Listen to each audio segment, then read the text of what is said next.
So, also, can you explain the process of home blessings and cleansings? What sign indicates a space needs this service?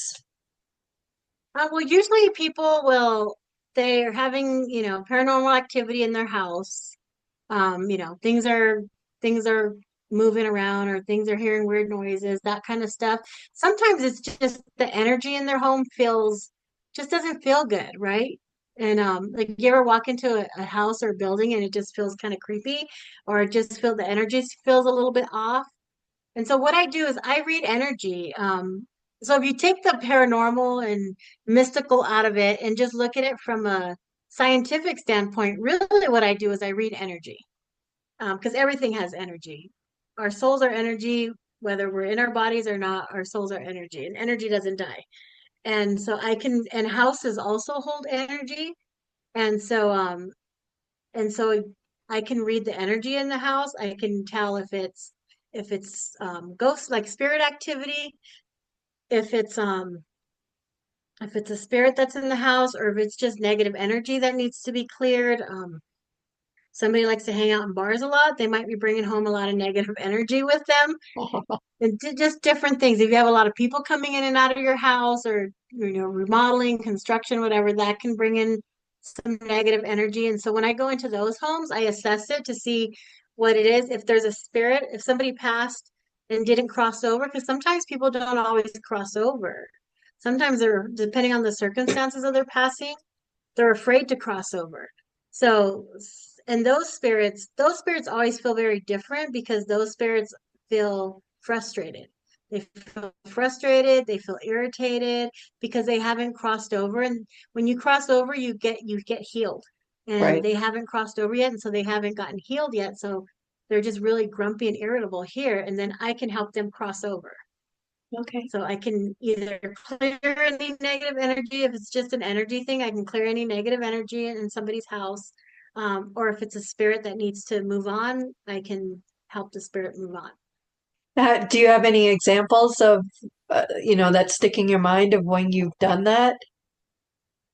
I do. A really cool one that I did was so somebody called me to come to their house because they kept hearing knocking on the walls in one of the bedrooms. And so I went over and I didn't feel anything on the main level. I didn't really feel anything upstairs, except the room where the knocking was. I felt the person in there had a lot of anxiety, is what I could feel. Just a lot of anxiety. So I cleared the energy in that room. And then I went downstairs to the basement. And when I went down to the basement, I saw a spirit down there of a man, and he was hiding from me, and I could see them like peeking around the corner. And when I see them, when they're trying to hide from me, that lets me know right off the bat that there's somebody that hasn't crossed over because they Right. don't want me to see them.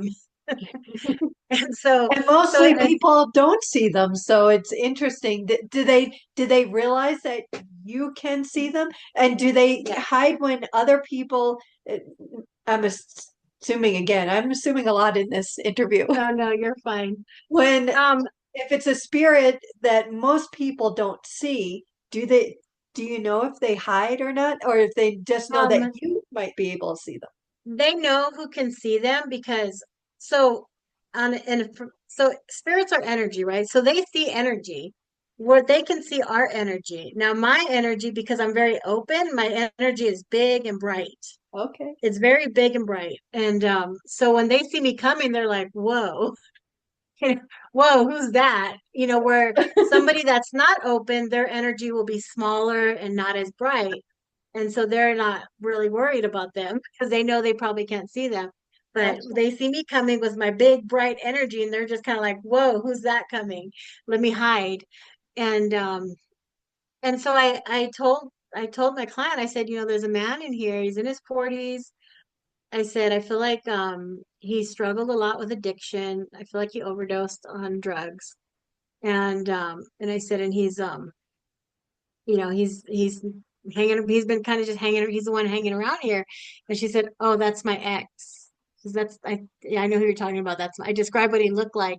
He said, "Yeah, that's my ex." And he had passed away before she even bought that house. Oh, But I think she used the money. I think yeah, he had passed away before she even bought that house. but he was still very connected to her, and he hadn't crossed, and he felt very frustrated and very like just frustrated and not happy.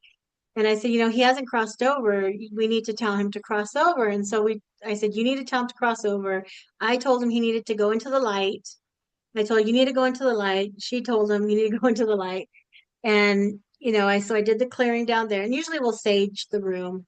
Okay. And I leave, and then I talk to her the next day. How's it going? She goes, oh, the knocking stopped. Everything's good. I said, okay, great. A couple days later, she messages me, you know what? It started up again. The knocking started again. Huh. And I said, okay, I'll come out again. So I come out and and I said, and she was there with her partner. And I said, okay, I need your partner to stay up here.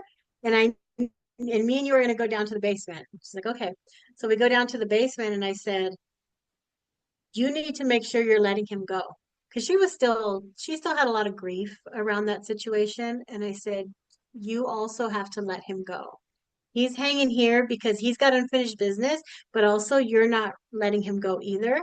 Huh. I said, and you guys are very connected. And so you're kind of holding each other here. Both of you are kind of holding each other. And I said, so if you have to tell him to go and that you're letting him go. And I said, and you have to mean it, because if there's any part of you that doesn't want him to leave, he's not going to leave. And then what I explained to him, and I started talking to him, and I said, and you need to understand that and his fear was that if he went, he wouldn't be able to come back. He wouldn't be able to be around her anymore. And I said, you can come back. I said, you'll still be able to come back and visit, but you have to go and get healed first, because this is why you're feeling this way, because you're not healed. So you need to go, and then you can come back. And he still didn't want to go. He wanted to apologize for some stuff. So he did apologize for some stuff that happened in their relationship. And then I said, okay, well, you need to go. And he still didn't want to go. So then I asked Jesus to come and help. I asked Jesus to come in and help me to cross him over. And I saw Jesus come. I saw Jesus come in and grab him by the hand and then take him into the light. Wow. and and I still run into her from time to time, and she tells me that ever since that second time that I came out, that everything's been good. They haven't been any issues at all. And she healed a lot of her grief too with that session. Wow, Mm. that was very profound and beautiful. Thank you so much for sharing that. I think some of the examples really help those who are reluctant or scared about it or don't want to even know that perspective. Those really help us connect to what you're really about and help with the misconceptions on, oh, it's just a medium and, and that's the witchcraft and all that kind of stuff. You have really shown me a lot, um, a different view, and I appreciate that. And I know my viewers will as well. I've learned a lot from this interview, and I can't thank you enough. Tell us how can we find you? So you can find me on Facebook. It's under Rachel Ortega is my regular Facebook, and then I have Rachel Ortega Medium is my Facebook page. Also Instagram is also Rachel Ortega Medium. And then I have my website is rachelortega.com. And then I also have a Facebook group that I run. It's called All Things Spiritual Colorado Facebook group. And that's a place where people can come and look for vetted practitioners for any kind of holistic or spiritual thing, or just even come to ask questions and learn. Okay. And then what's your website again? It's rachelortega.com. And my name is Rachael. Yeah, I know you spell it a little bit different. And Yes. so what can people expect if they are interested in your services or connecting with you? So what to expect, and then also let's touch a little bit about your grief group. Oh yes. So I love educating people, because like I said, I had those misconceptions too, right? And they were all built in fear. And so I love just sharing my story with people, sharing my light with people, and I love answering people's questions. And so I do offer discovery calls if people just want to call and find out, if my services will work for them or not. I do mentoring and teaching. And then I also have my grief groups because I am a widow myself and and grief is hard.